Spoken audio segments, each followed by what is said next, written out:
Olá, meus irmãos, bem-vindo ao canal Ministério Palavra do Senhor, canal de mensagens bíblicas no contexto teológico para sua aplicação prática no dia a dia. Hoje, Neemias, capítulo 1. Palavras de Neemias, filho de Acalias. No mês de Quisleu, no 20º ano, enquanto eu estava na cidade de Suzã, Anani, um dos meus irmãos, veio de Judá com alguns outros homens, e eu lhes perguntei acerca dos judeus que restaram, os sobreviventes do cativeiro, e também sobre Jerusalém. Eles responderam: aqueles que sobreviveram ao cativeiro estão lá na província, passam por grande sofrimento e humilhação. O muro de Jerusalém foi derrubado, e suas portas foram destruídas pelo fogo. Quando ouvi essas palavras, sentei-me e chorei.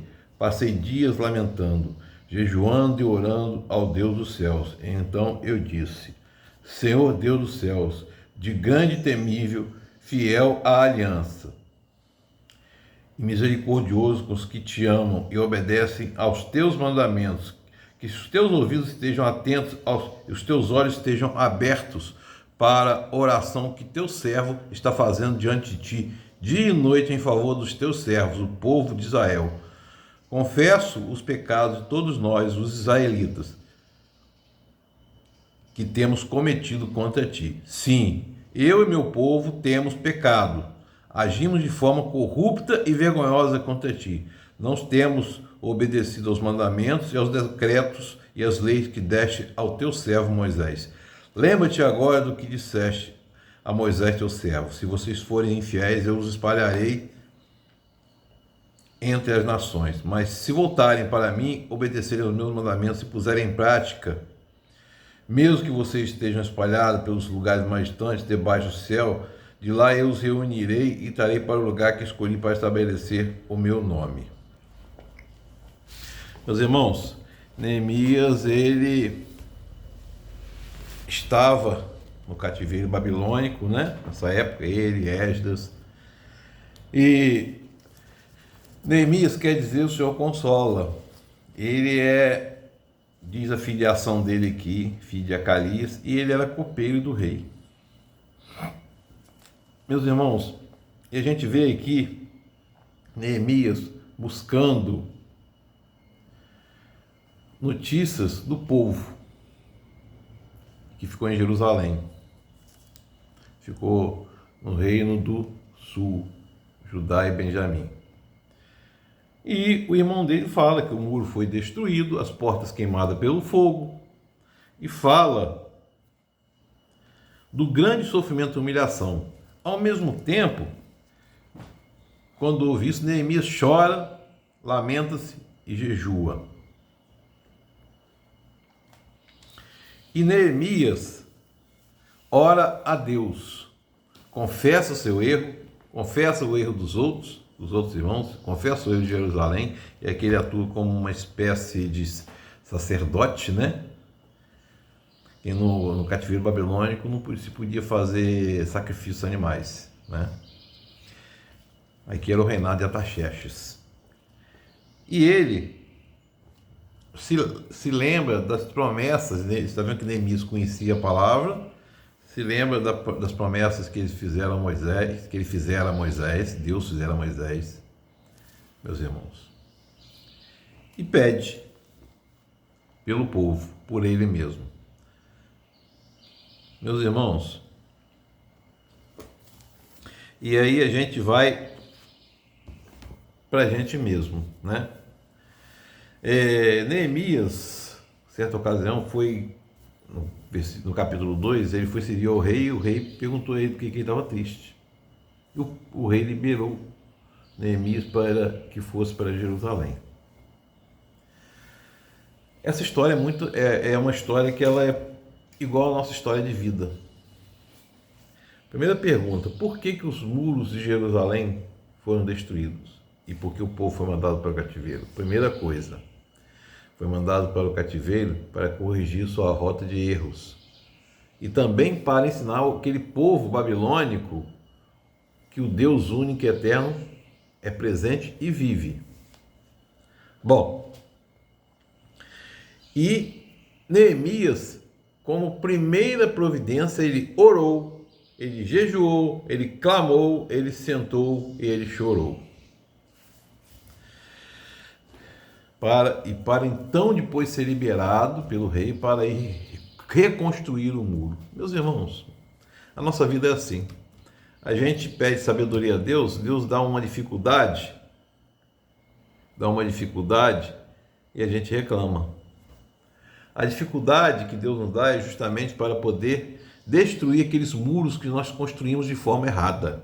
Qual é o muro que está errado na sua vida e precisa ser derrubado e ser reconstruído? Todos nós temos muros a reconstruir. Reconstruir sempre. Porque essa vida é uma reconstrução de nossos muros também. Uma reconstrução, porque nós somos imperfeitos. E a reconstrução desse muro, buscando a Deus, nos leva à busca pela santidade. É um processo de santificação. E aquela busca que Jesus nos dá o objetivo, ser santo porque eu sou santo. Meus irmãos, qual é o muro que nós temos para destruir, para ser reconstruído? E só uma pessoa pode destruir esse muro. É Deus que destrói na forma certa. Agora, como nós vamos reconstruir esse muro é que é a questão. A gente tem que seguir o princípio ali de Neemias. Chorar, estar consciente do que onde a gente errou, como a gente errou, e saber que a gente vai passar por aquela aflição, aquele castigo ali, aquela reconstrução, aquela lição, aquele aprendizado, por culpa nossa e única e exclusivamente nossa.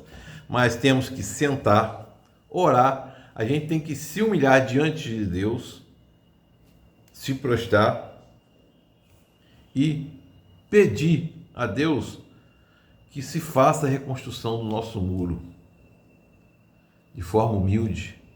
Se faça a reconstrução do nosso muro nas bases da oração e com a permissão e com a orientação do Espírito Santo de Deus. Neemias, ele jejuou, clamou, chorou. Então, qualquer muro que a gente tem que construir, a gente tem que construir, levando em conta a oração, a submissão a Deus, o clamor e o reconhecimento do erro, que foi o que Neemias fez. E a gente conta também com colaboradores, algum irmão que pode te ajudar também.